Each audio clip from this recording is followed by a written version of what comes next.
What is this button? Oh. I have a top fan button.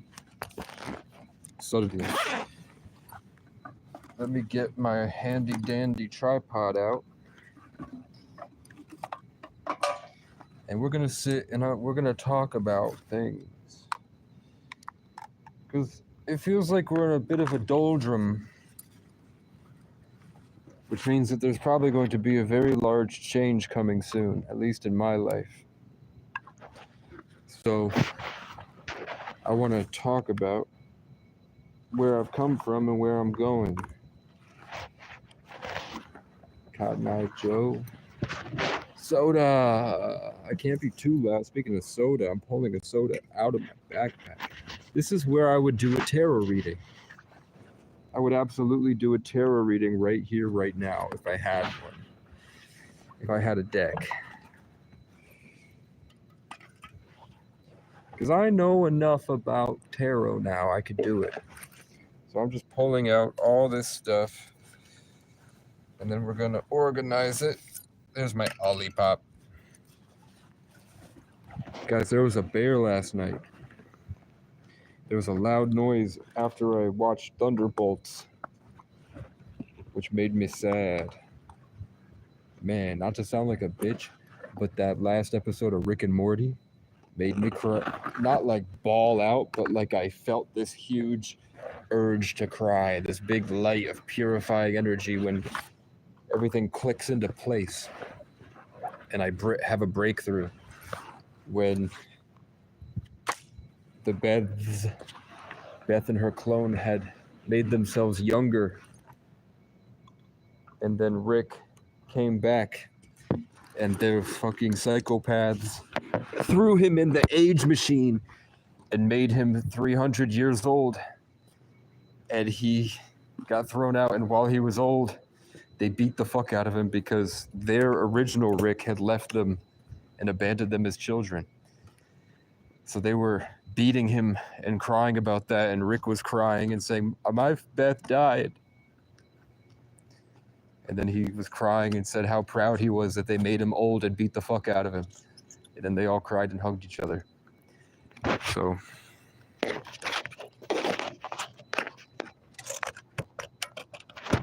should I walk around and smoke? Can I smoke?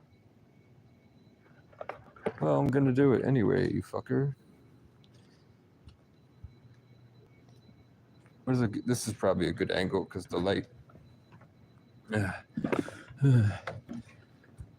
Oh, I thought that smoking a pack of cigarettes in one go would make me want to quit. And it did not. It just made my lower body completely no feeling at all. So let's see if I can do an intuitive message.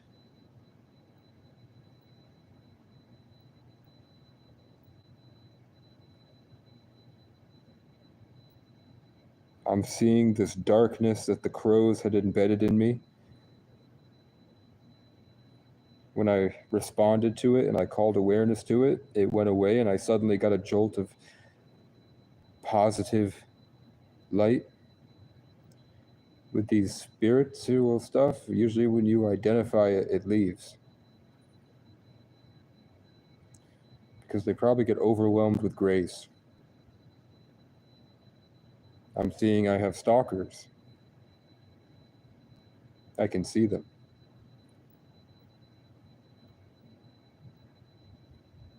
I'm seeing that the energy that people had stolen from me is going to come back to me. It will be stripped from them and returned to me. Like this mosquito that I just killed. I'm seeing something I'm trying to create. Would be a good idea. Oh, I'm hearing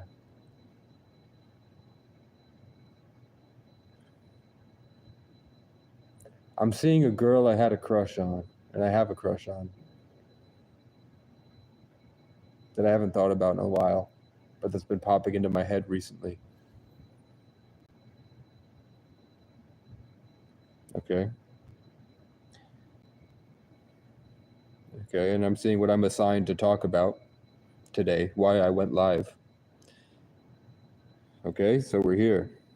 You made it right when I'm about to start teaching this thing that I was called to share. And it's about the eighth house stellium. I use my life as an example to inspire people to look at their own life, because I'm good at articulating and speaking about myself and my creation, because that's what I'm interested in.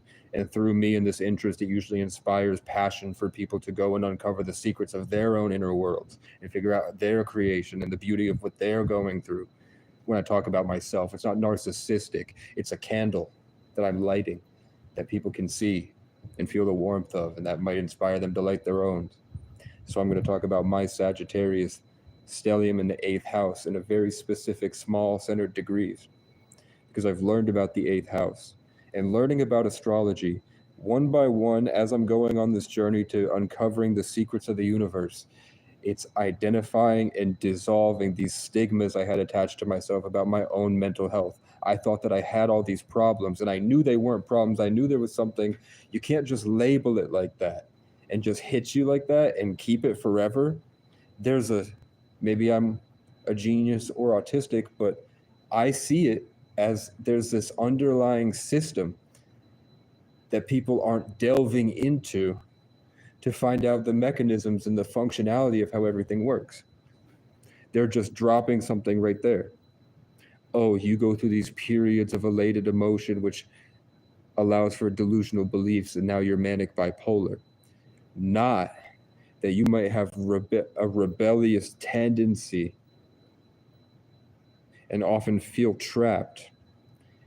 And the way the planets align and separate and coagulate and move might influence the narrative of the story that you're living inside, and allow for these moments where you're constantly feeling like you have to fight off your traumas. You might sort of get a kick in the ass and you want to go run. And all your traumas and the things that make you feel held back start to jag against you as you're going. So you're trying to grind it out. You're trying to let it go. You're trying to get in there and heal yourself.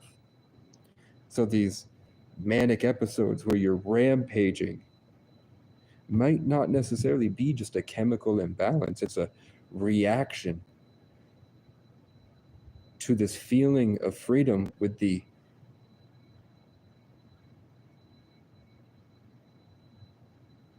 human, what's that word they say about the human spirit? Indomitable, everlasting, perseverant, this non-stop. There's a word for it I can't find right now.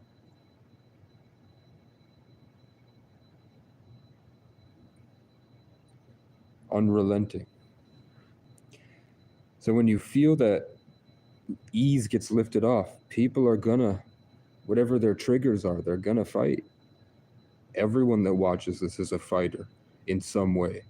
Even if you're like my cousin and you sit in Section 8 and you do nothing and you're proud of doing nothing, you still get up and create something.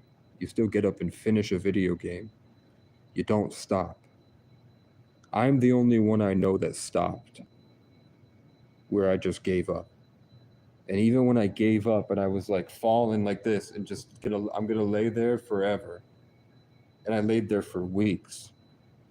My mind never stopped. It was always grinding in spirit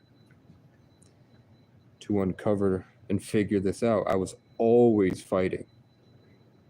So I don't think necessarily that mental illness and psychology is doing justice to your own personal problems.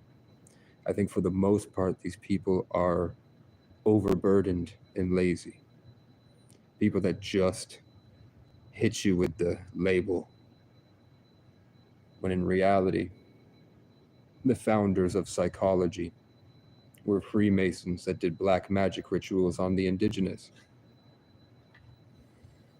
that really love to delve into the understanding of these aspects of society we've been held from with the American delusion of with technology and the love story, romance movies and the prom, people forget where we came from. So this 8th house, people that live in the 8th house, their sun, like me, is in the 8th house. We dive deep. We're stuck and delving into that underworld. The 8th house is something that I just learned tonight, is that for most people, they operate on the moon cycles. And as you get closer to the full moon, the veil thins and gets thinner and thinner and thinner until the energy radiates through and vibrates everything around us to allow for more interdimensional play and visibility with other entities and other aspects that we might not have realized. Like sometimes I can literally see all the different connections that I have to everybody flowing in and out, and I can see all of my relationships so vividly because that aspect of the infinite was heightened to be visible. Where normally it might feel like a tiny little part right here, I can see all the different attachments and I look like a little exalted floating tree. Sometimes I'm zoomed in and I am right there. Multidimensional being having a human experience. The 8th house, they say there's no veil at all to be thin or thick. So my world is like how you felt on the full moon, where you looked outside and everything was fucking weird. And you started to see like shadows moving around or creatures that don't make sense because they were overlapping realities. Things that do exist, but they exist more in a dream state than in this physical Saturnian incarnation, where time sort of fizzles out and things are always moving more imaginative, where these entities that live in the higher realms can move around. I don't have a veil. I live there. That's my experience, which gets heightened with the moon. I don't have a veil to be thin, and I start to see things. I'm always present to that undercurrent.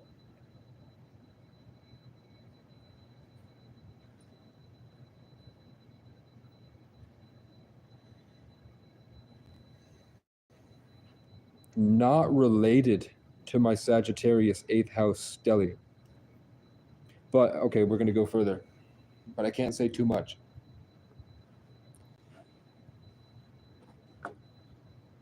Okay. Let me grab my cigarette. Because this is the next part.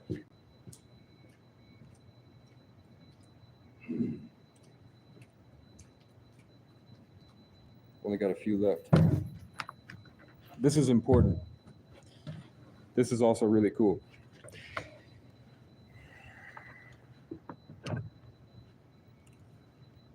Okay. We're here. I thought that I was a Ren Water Day master. And I thought that that meant that my presence,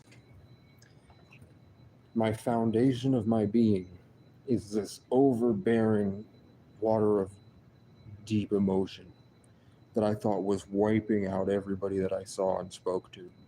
I thought that people couldn't handle me because everywhere that I went, I was this traveling, overarching wave of this vivid, dense, unavoidable energy. I do have Ren Water. I have Ren Water Rat, but that's more of a smaller aspect inside of this. So it still felt, but what I thought was the core of my being, which means that my purpose would be to be this flood everywhere. Like the people that made Microsoft, Bill Gates, and Jeff Bezos are both Ren Water Day masters. You can see how they are everywhere. They're in everything. They've flooded with their influence, their creations on this earth. So people that have run Water Day Master like Bill Gates and Jeff Bezos use that aspect of their soul incarnation, their abilities, their purpose to be this overwhelming force. In the Aquarianish Pisces into Aquarius age, they flooded and got everywhere. So I thought that's what I had to do. And that's why everyone was trying to push me back and attack me and keep me stuck. Because they were feeling this pressure that they were combating. Because anything you pushes back. Especially people that are afraid of the truth. When the truth pushes them and they start to realize things they don't want to understand about themselves, they're going to fight back to maintain that illusion, and that gets violent because they're already living in that deep darkness. But what I really am, instead of this overwhelming blah blah blah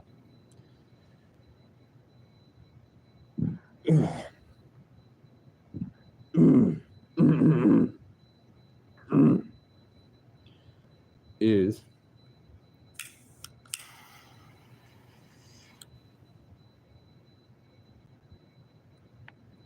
a ding fire over rooster.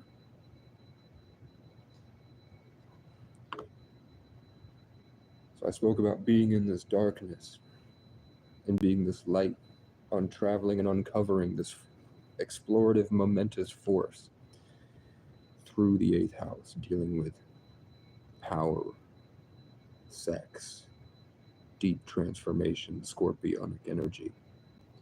Really, a light in the darkness that feels things so vividly, and every relationship is all or nothing stuff, like deep, soul merging connections with people, where betrayal feels so vivid, and the truth for me is always there, and I get caught up in trying to figure out why are you lying, and trying to alchemize that and transmute it into something perfect in response to where I'm being pushed and trapped. In Chinese astrology, that translates to the ding fire.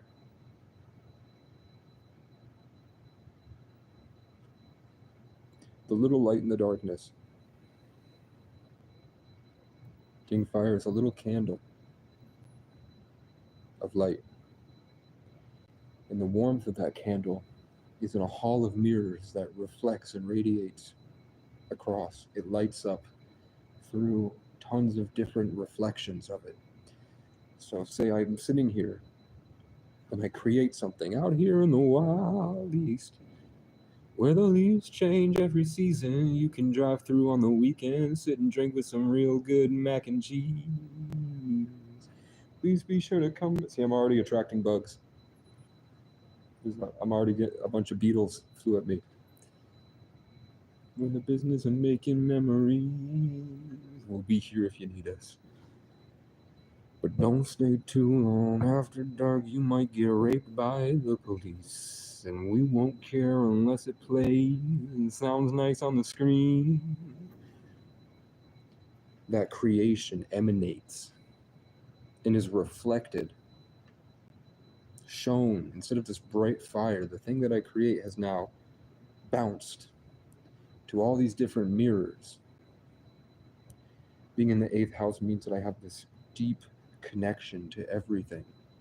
At a, like the imagine the most trust you can have in somebody, and the most deepest connection you can have with somebody. That's usually hard for most people to get to because of trust issues and boundaries and traumas. For me, just being around me forces those connections, which is scary to people. And I can't escape it.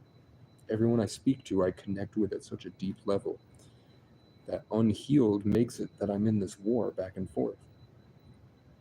So as I'm growing and I'm making more relationships with this ding fire in the center, everything that I'm creating is being expressed through everything. I'm not like this wild blaze. I'm a signal fire that people look at and they know what it's trying to, what that signal means. and then they tell everybody.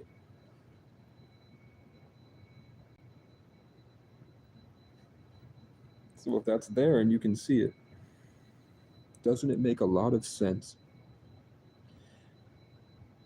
that the things that I do on a daily basis, as I'm just walking around by myself, homeless, alone, usually just making songs and walking around traveling, or sitting by myself deep in the woods, or I'm right here and there's nobody around me.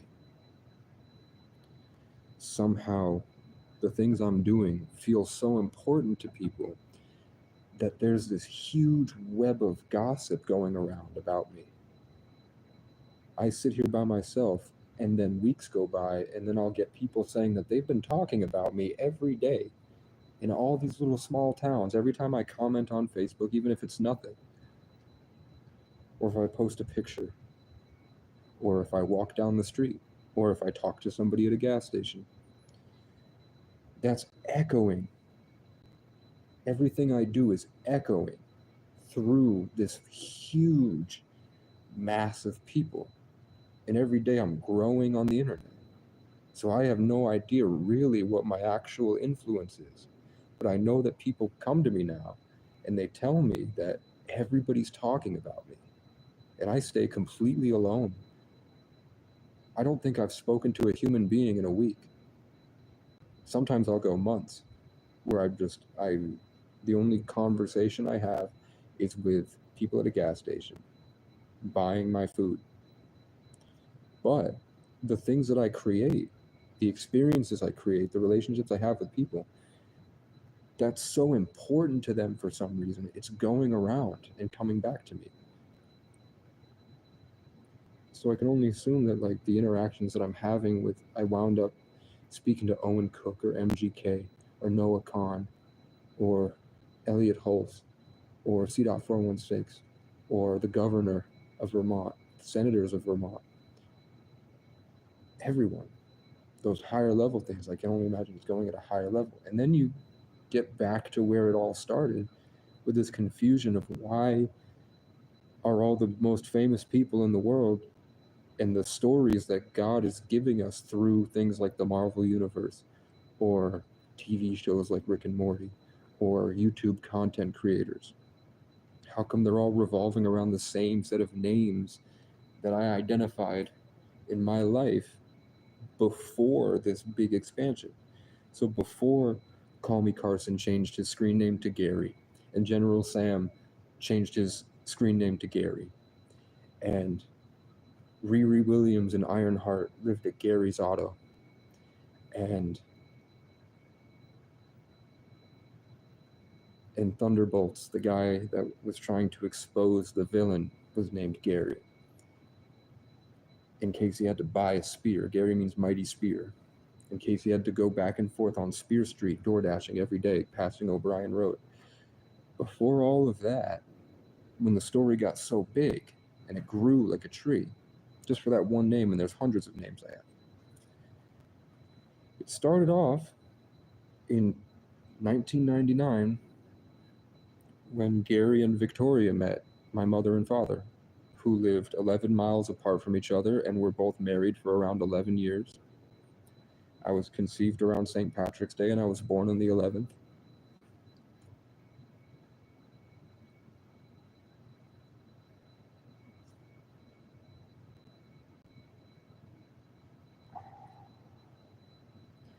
I had a gaslighting, traumatized, indigenous, Romanian Irish mother, and a beat down, broken Leo father, Irish and African.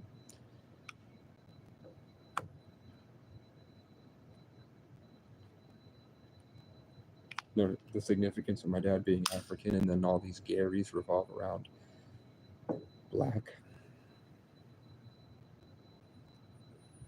Michael Jackson was from Gary, Indiana. MJ. And then my brother John Michael, who died, was JM. He was the famous celebrity with the great art, but only in my small town, simplified.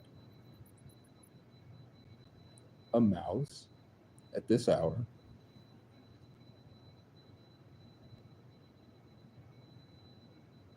A mouse came to visit me right when that person showed up.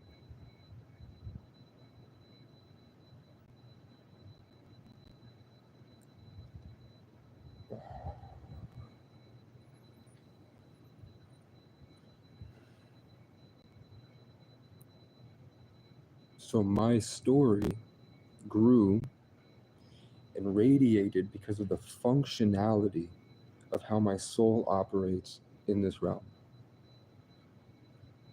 The core mechanics of my being grew and reshaped the overarching narrative that the world is experiencing because of my simplified life as a little fire in the darkness, reflecting through all these reflections. The things I create shoot out like a tree, spreading the electric signals when lightning strikes a tree and goes in, and it bounces through everything. And that's why we have Casey Neistat, Kurt Kaz, Kaisener, Kendrick Curry, Cassius Culpepper, Cassius Clay, Kurt Cobain, Kelly Clarkson. The Kansas City Chiefs won the Super Bowl. Khabib and Conor McGregor, Kendrick and Cole. 11:33.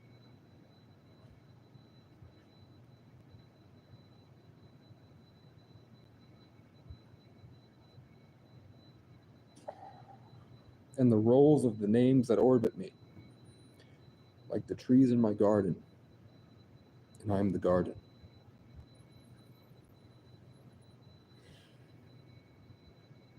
So I've really found my purpose. I'm a catalyst. I'm an alchemist. I'm just a creator that loves to sit by himself and play with Legos on my mountaintop with my dad, Gary. I would sit by myself and build Legos. I built Bionicles, characters that did certain things. I loved building characters. I loved building characters, and then that translated to building worlds. I moved on to Minecraft and I built huge cities in the mountains. Every Minecraft world I opened, I was drawn to the winter biome, and I would go in there and build giant castles and big villages in there. And then I was taken to DCF custody, and I found Game of Thrones, and I loved reading Game of Thrones. I was recovering from acid at 14 years old in a shelter program because I had to kill my father in self-defense. And I would sit there and read Game of Thrones. And my favorite character was Robert Baratheon, who is based off my ancestor Brian Boru. Robert Baratheon and his story was based off Brian Boru. When you go back through history, Brian Boru was homeless the same time that I became homeless. His kingdom was destroyed the same way my kingdom was destroyed, and he had to fight his peers who were jealous and angry and wouldn't help him to gain enough people to just do a simple sweep to get the cancer out that was raping their communities. And along the way, he learned it wasn't just Vikings, it was the things inside the people that needed to be changed.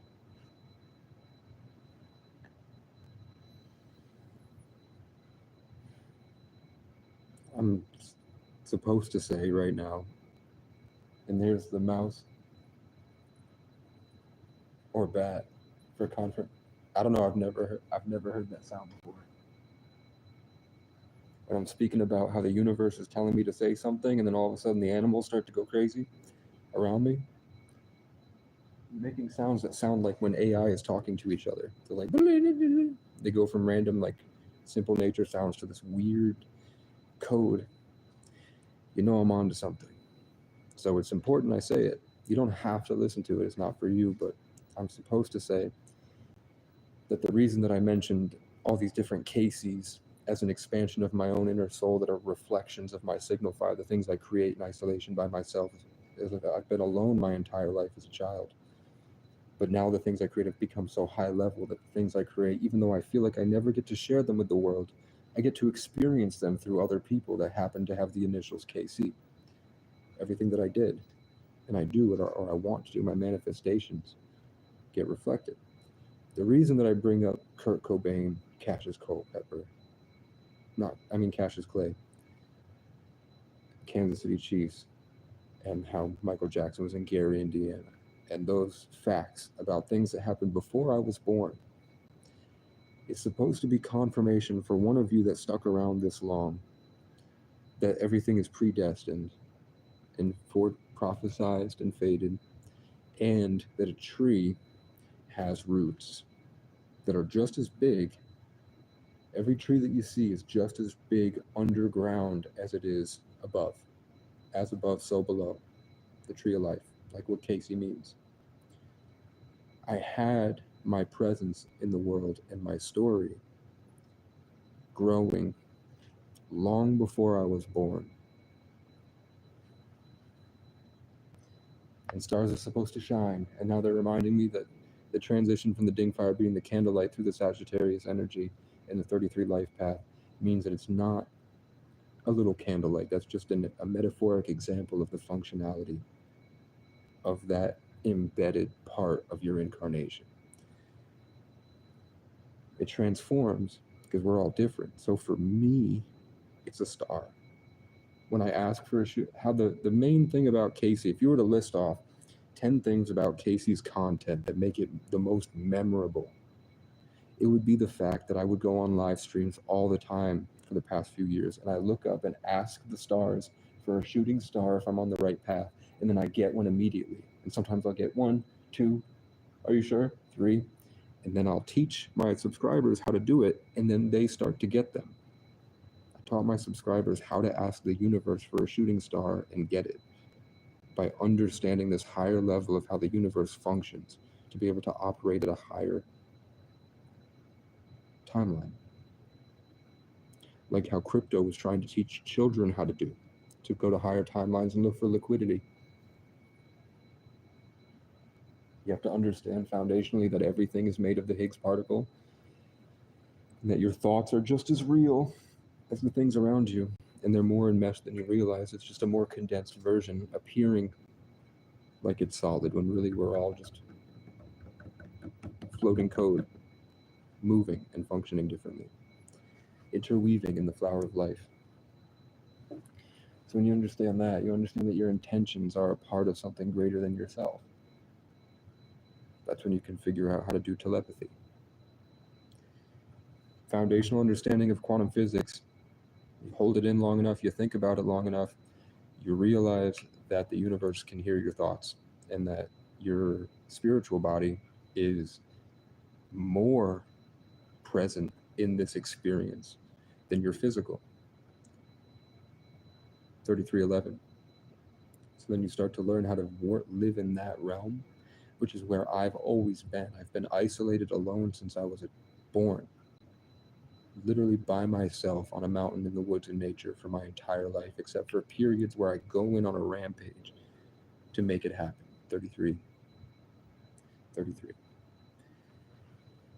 So when I get there, when I'm deep alone in the woods and I'm so full of spirit, I do the work, I'm doing self-care, self-love, I stay in control, I focus, I have a creative hobby to keep me from going off in the wrong direction. So all these vivid energies that I feel through all my attachments that usually come to me and keep me warped like this kaleidoscope of interfering stories, where I can find harmony and gain control of it and be this tree of life, like my name means.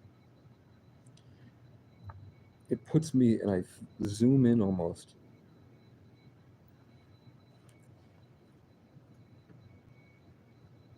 to where everything in the present moment changes. You realize how important the present moment is and how in control of it you actually are in this dance with the divine. So usually I stay aware of it for a little bit, and then I start to make a conscious change, and that's when crows cawing out there. In the middle of the night, there's a crow out there. That's when that butterfly landed on me earlier, and a ladybug landed on my arm a few minutes ago, and all this stuff. Nature starts to weave itself in,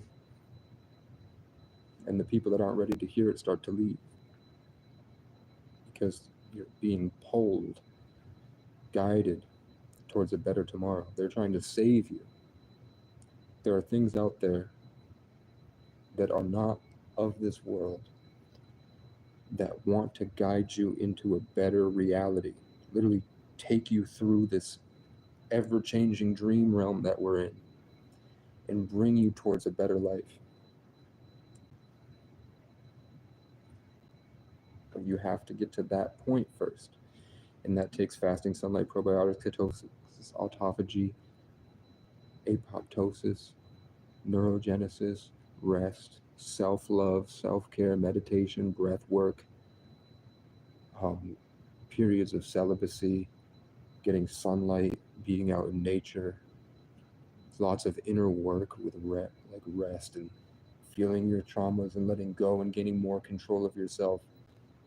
And then, for me at least, it's this constant pushback against this dense control, where I know and I get to points where I have this big expansive bubble and I can flood myself back with myself, and I feel like I'm more in control of the universe and I have my bubble.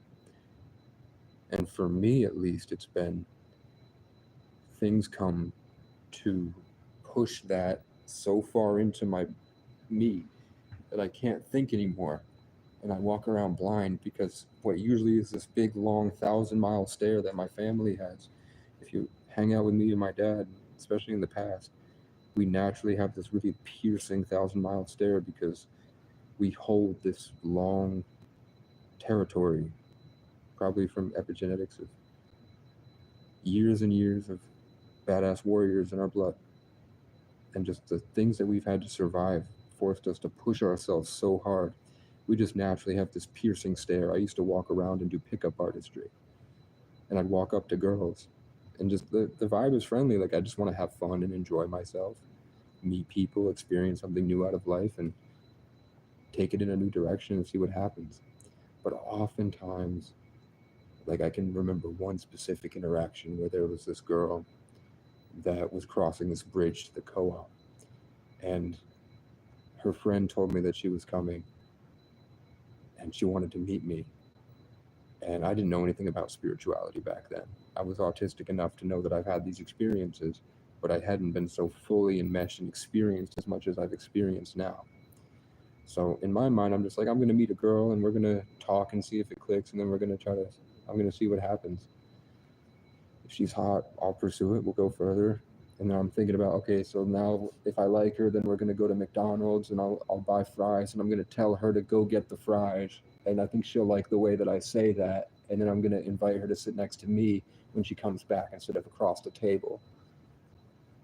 And then we'll joke about her being my wife now and all the adventures we're going to go on. And then I hooked up with her that night in a lake house outside of a lake. I just went on this long adventure with her, and I wound up at this random lake house alone with her, and it was a great experience for both of us. But what she said to me before she met me is that she said, I could feel you staring through my soul before I even got here. She was like, I was crossing the bridge and I felt you stare into my soul. And she was giggling and laughing. She's like, I never felt that before. And I was basically like a corralled, caged animal for years in institutions because I was an orphan, where I had to behave in order to eat food or they would beat me. So that does not matter towards my mission. That's just like going into the background of what my mind is experiencing, and it didn't register to me anything about anything to do with spirituality or emotional exchange until much later in my life. But it's a gift that I got from my father. But where I'm a Sagittarius, where she felt me pierce her before she got here, my dad is like, I could feel this mountain driving into Brattleboro. I felt this huge dark mountain. Like, that's my dad. He's a Leo. He spent his whole life on a mountain. Everyone congregates around him and they love to be in his energy. But the world beats us so bad we can't think. And we have to fight very hard to function. People will lie about us. They gossip and they angry mob us. I saw my dad beat the fuck out of corrupt cops that jumped us on a back road one night on our first sleepover. The first sleepover I had with my father. He got jumped, and he won, and they had to tase him in Mason. How's that?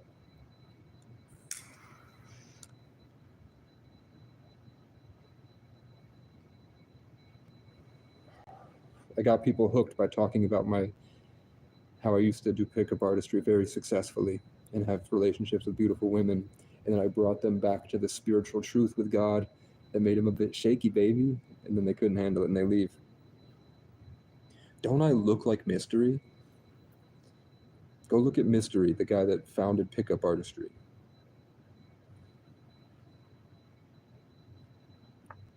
And his protege, Owen Cook.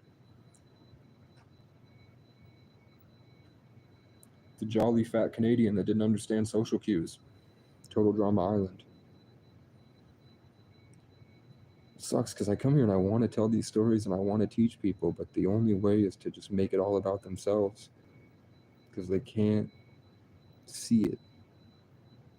You have to, like, tarot readers have to bolden and brighten them up and make them feel so important. And then they insert little things in there along the way.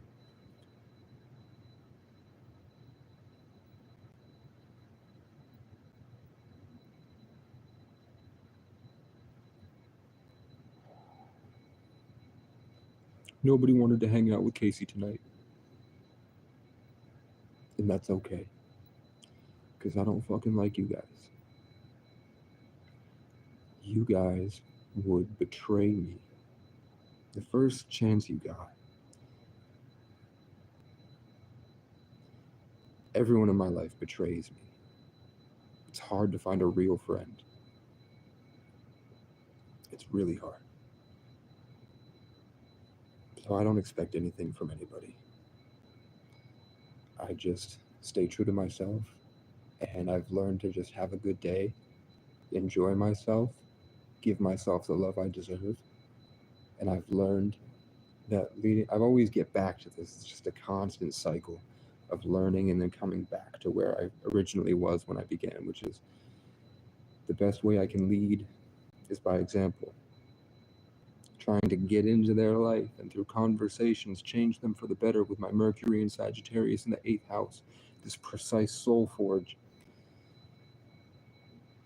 Can't do anything for people that can't empathize correctly and are so stuck in power games. The only way is to just be my best self and enjoy my life. And isn't that the greatest blessing for a guy like me? Think about everything I do and how obsessed I am with trying to help other people. And how far I go the distance to help people that don't give a fuck about me. I don't care about anyone that are trapped. Literally, something on them, like a venom symbiote or the mind flayer from Stranger Things, is just farming them and attacking me. At the end of it, I learn that the best way, Casey's blessing, is that he doesn't have to help anyone at all. He heals the world through his own personal celebration of his own achievements. He does his own thing by himself. And the more he learns to love that and stop trying to save the world, is how he saves the world. Casey's story and his journey is all about stop trying to go the distance for people that are pieces of shit and start taking care of yourself. I thought I was a wildfire that needed to spread. And I learned that I'm a signal fire on a mountain that people look at and get inspired. That learn to love themselves through me.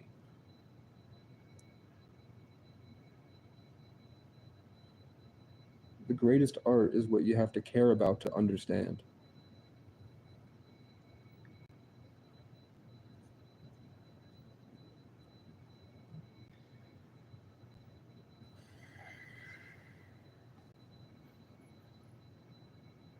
I think a lot of people learn how to take care of themselves through caring about me. with my 8th house. The problem is I felt it like rape. The prayers they would send out, the energy they would send out, their hopes and the hate, and how they tried to get in and interfere with my life. I feel it so deeply. It's like spiritual rape at the highest level. Just walking through in school, or through a mall, or at a job, I would feel everything. I would see it. There would be 1, 2, 3, 4, 5, 6, 7, 8, 9 people plus the customers coming in. And they're all going through their personal, universal transmutations, this constant changing of their life story and their vivid narratives and all their emotions and all the attachments they had to them. And when I come into the room, it shines a light on everything. People feel the light and they can see the things they weren't ready to see. And that scares them and makes them angry. Their own insecurities reflected back at them. Suddenly they think that I'm dominating them. I'll be standing there and just trying to have a good day, just imagining things that make me feel better, or just holding on to a good emotion that I've had. Things are going well for me. I feel like I'm this big shining light. And then hordes of haters emerge, trying to attack me and beat it out of me and take it for themselves. I'm like, what's going on in their mind that makes them think that they have to rip it from me? And I realize that they're attacking themselves. This isn't a bug. I still have the tag to my shirt itching. So that's all I wanted to say. Is this deep 8th house stellium that I have.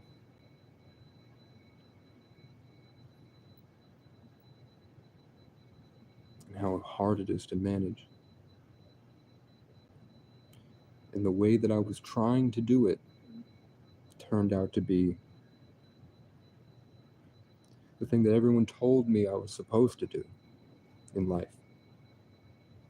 The places people said I had to go to in order to be healthy, functioning, normal, was actually the worst thing that I could have put myself into. It was completely the opposite of where I'm supposed to be. People think that I had to get a job or get into a place where there's therapists in an institution or go to social events, driving me out of my grove, my garden, when it turns out that the garden and embiggening the garden and making it better every day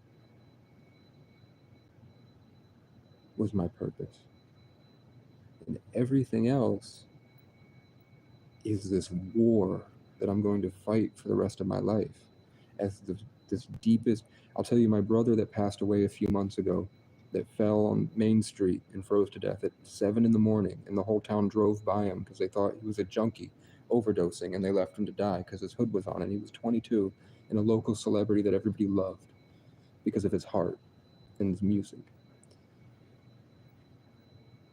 I used to, the same way that people used to pressure me, I used to pressure him. I'm like, you're young, you need to work out every day, you need to make these songs every day, you need to gain these skills so that you have a good foundation to grow from, so that you have more things that you're doing, and you need to stop just laying around doing nothing.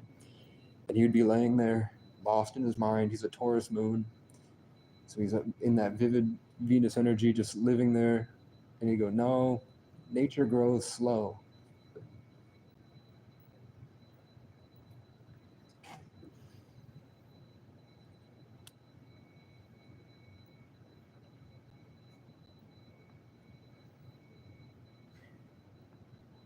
And I learned to love myself through caring for him, because he went through what I went through when I was younger.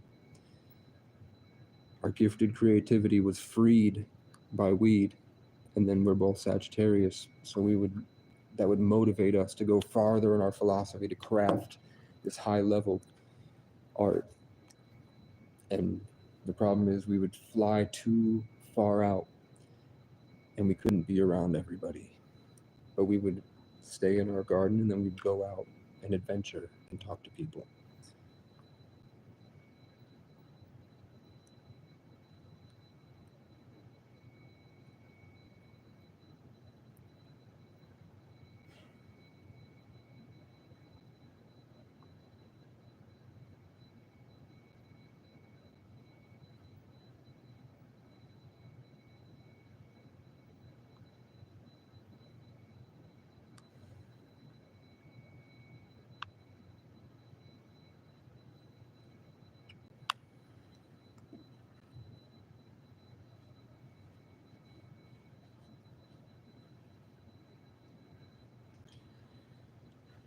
And because he didn't push himself,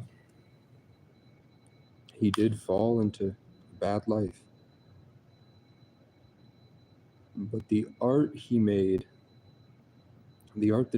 in that philosophy of taking it slow,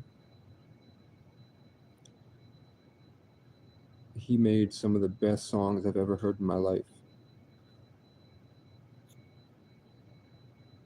I rarely find songs as perfect as the ones he made that felt most like a higher, better form of life, a better form of love. Coincidentally, the only other people that I feel that same perfection of this highest level of the art form in their music that makes things so perfectly, I feel could save the world.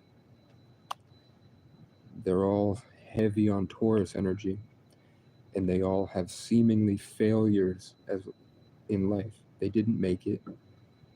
They're growing old. They feel like their best days are behind them. But they're slow, methodical, stubborn, and they eventually, those seeds that they planted that they carefully grew with the Taurus energy of springtime, when they finally bloom, it's the best art I've ever seen and heard. When they finally grow through that way. I gotta find out. I told you my 8th house, you can see it hitting me literally.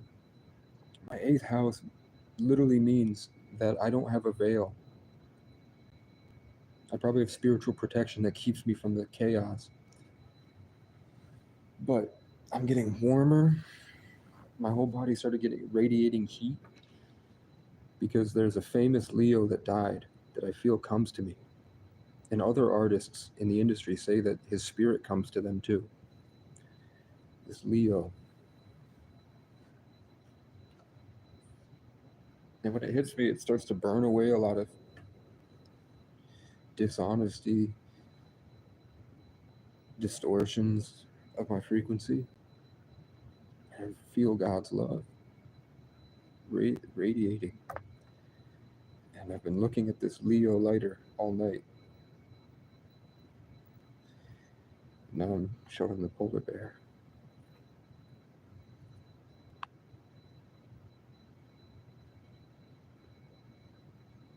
So that's all it is. People assumed I had horrible mental illness and that I was going to be dysfunctional for the rest of my life. A pity, a shame, a disappointment, because they didn't understand what was really happening and what I really needed.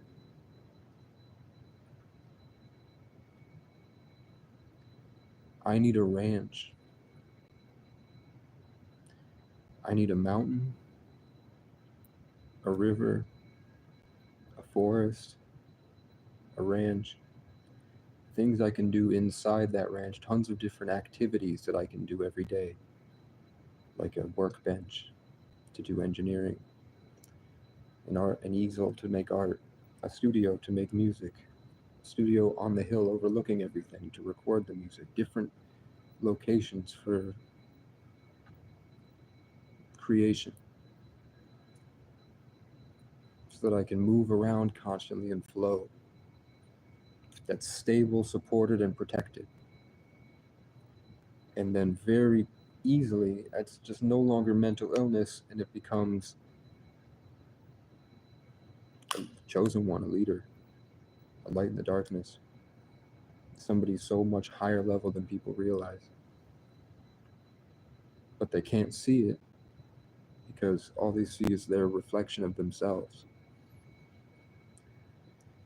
No matter how much I'm beaten on camera and how much people can see how hard I fight and that I haven't killed myself. I've hung myself. I've driven my car 90 miles an hour into a pole. I've jumped off bridges. I've taken everything in the medicine cabinet and overdosed in front of my girlfriend. I've cut my wrist open and bled out in a bathtub.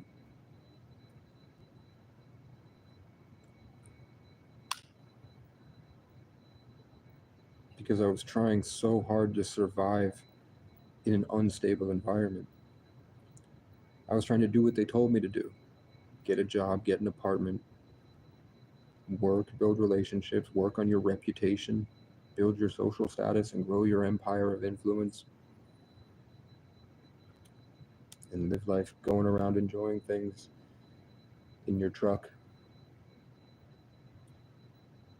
And that was killing me. I was killing myself. I was non-stop trying to commit suicide. Cast me out, homeless in the cold in the woods, with nothing, not even a coat. And I'm out there in sub-zero, hiding under a tarp, trying to use my body heat in a hoodie, breathing to keep the heat in, and going to sleep by suffocating myself. And that fixed everything. That was the only thing in my entire life that put my head on straight. No medications, no institutions, no relationships, no meditation practices helped. No throwing myself into the fire helped. Exalting myself in a place where I had no help and had to learn to do it all by myself and slowly grow from there. Not in a world trying to convince me to behave, but starting from scratch and building my own world so I could be myself. That saved my life. I have not tried to commit suicide since. I rarely think about suicide now. Because I'm no longer trying to fit into a world. I'm trying to continue my growth of my own world. And I could never find that because I had no roots in institutions, at my family's house, in all these relationships with people that are sick, in public housing.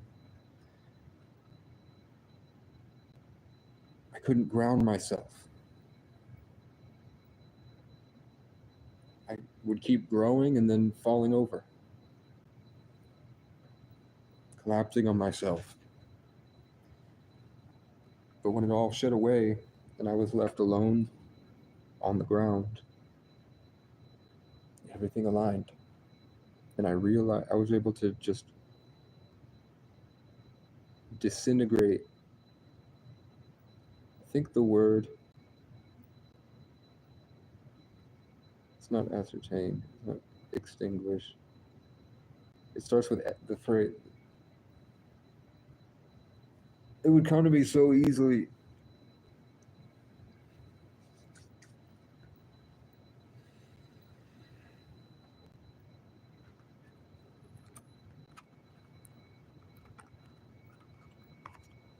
It just means to cut through. It allowed me to cut through everything.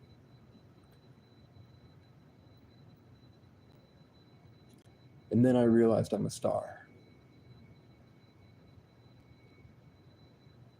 And that's all I need to say tonight.